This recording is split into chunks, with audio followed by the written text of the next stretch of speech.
Comme tous les vendredis, vous avez rendez-vous avec le rappel de l'actualité de la semaine sur Gabon News. Mesdames et messieurs, bienvenue à tous dans cette émission. Durant 3 jours, l'Organisation internationale du travail et plusieurs institutions locales se sont réunies pour non seulement définir un cadre de travail légal pour les enfants âgés de 16 ans, mais aussi pour établir d'autres mécanismes en faveur de ces mineurs. Plus de précisions dans ce reportage de Kenyongori sur les images de Maxime Tinga.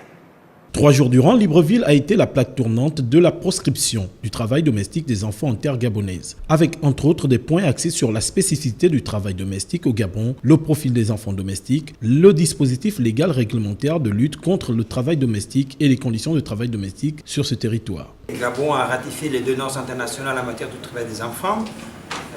Ce sont des normes qui déterminent la nécessité de fixer un âge minimum pour la mission au travail ou à l'emploi. Parce qu'il faut, en tout cas, et d'abord, il faut préserver la chance des enfants de pouvoir aller à l'école.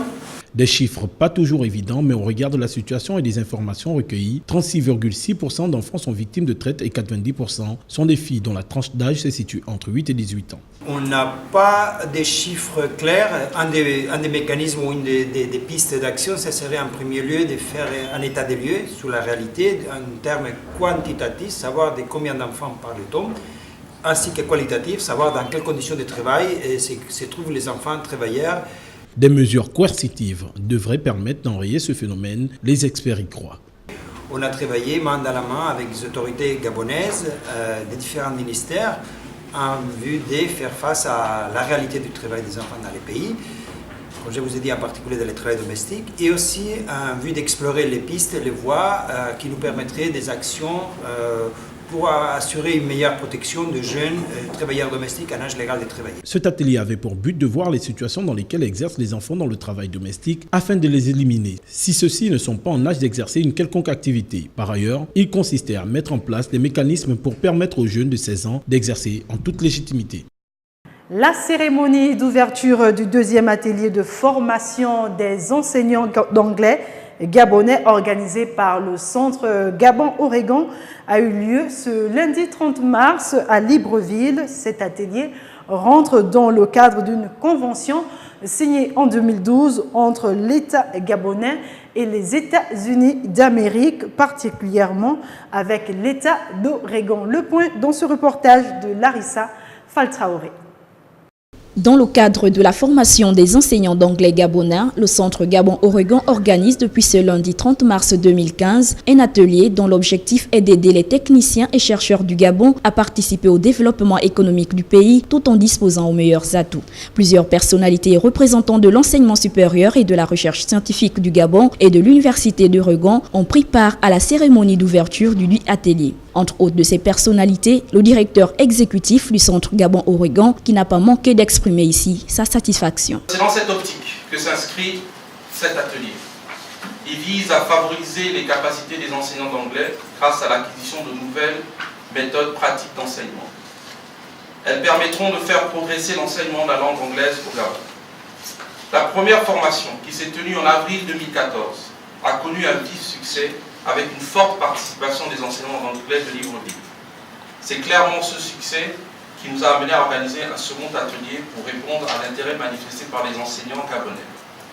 Près de 30 enseignants ont honoré à ce rendez-vous combien important pour eux. Cet atelier, le 2e du genre, offrira des opportunités de formation aux dernières innovations techniques en facilitant les échanges d'expériences. Durant 2 semaines, les participants bénéficieront d'un apprentissage multiforme afin de renforcer leur maîtrise de la langue de Shakespeare.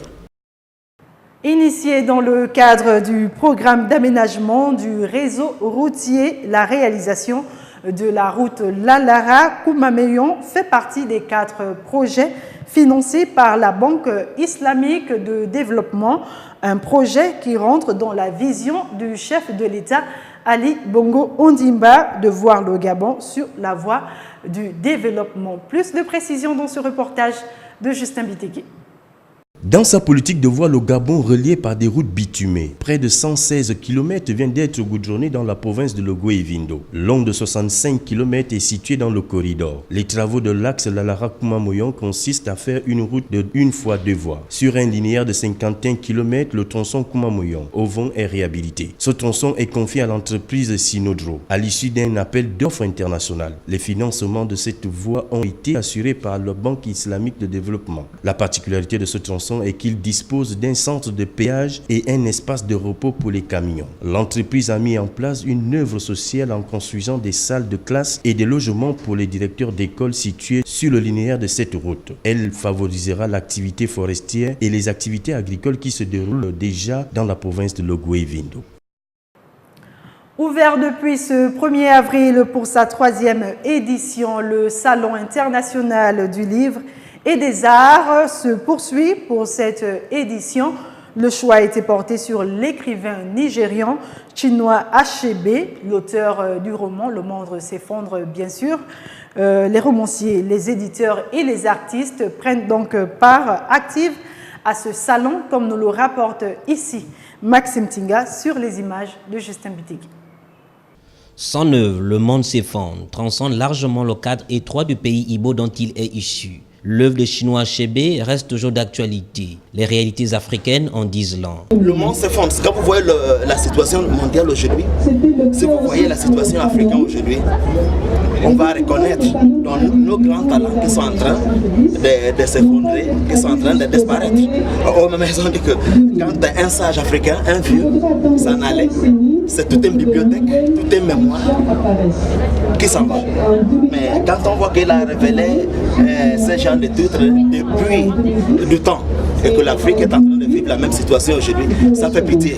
Il faut guérir le continent noir. Celui qui détruit l'Afrique détruit l'humanité, nous dit cet artiste qui rend hommage à l'homme de lettres. Chaque être humain, que vous soyez homme, femme, que vous soyez blanc ou noir, que vous soyez rouge ou jaune, tout le monde porte l'avenir d'Afrique. Celui qui détruit l'Afrique détruit soi-même. Monter ou descendre. C'est la seule loi qui est vraie. C'est la loi des causes et des faits. Donner et recevoir. Ce que vous semez, vous recevez. Donc, elle a révélé, mais on n'attend pas. Et il s'est effondré dans la douleur. Dénonciateur de la corruption dans son pays, l'écrivain nigérian Chinua Achebe s'est éteint à l'âge de 82 ans. Un des pères fondateurs de la littérature africaine, auteur du roman culte Le monde s'effondre, paru en 1958. Même s'il s'est éteint à 82 ans, il continue de vivre à travers ses œuvres.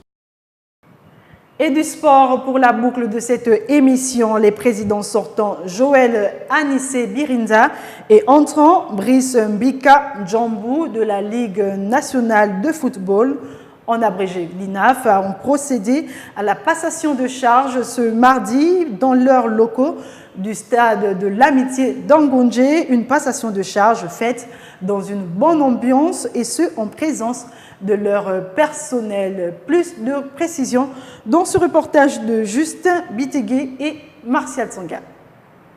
Après sa récente victoire à la tête de la LINAF, le président Brice Mbika a reçu des mains du sortant Joël Anissé Birinda les charges de l'institution dont il est désormais le premier responsable. C'est l'occasion donc pour moi d'adresser une nouvelle fois mes vives félicitations à M. Mbika donc, à la suite de sa brillante élection. M. Mbika, comme je le lui disais il y a quelques jours, arrive à la tête de la LINAF. C'est le résultat des efforts et du travail qu'il a consenti. Le président Brice Mbika s'inscrit dans la continuité et dit être à l'écoute de son ancien chef. J'estime que c'est la continuité, j'en suis convaincu. Je le disais déjà lorsque nous menions notre campagne, et je le rappelais quasiment à tout le monde, que si M. Birinda était élu ou M. Mbika, cela ne changeait pas grand-chose parce que c'est exactement la structure qui continue l'œuvre entamée avec bien évidemment une légère amélioration dans ce qui n'a pas marché. L'heure est désormais au travail et seul le football gabonais reste gagnant. Les acteurs du ballon rond devraient se mettre ensemble pour hisser le football gabonais au sommet de son art. Voilà, c'était l'essentiel de l'actualité de cette semaine. Merci pour votre attention. C'est une émission à retrouver sur notre site www.gabonnews.com. Bon week-end à tous et à très vite sur Gabon News.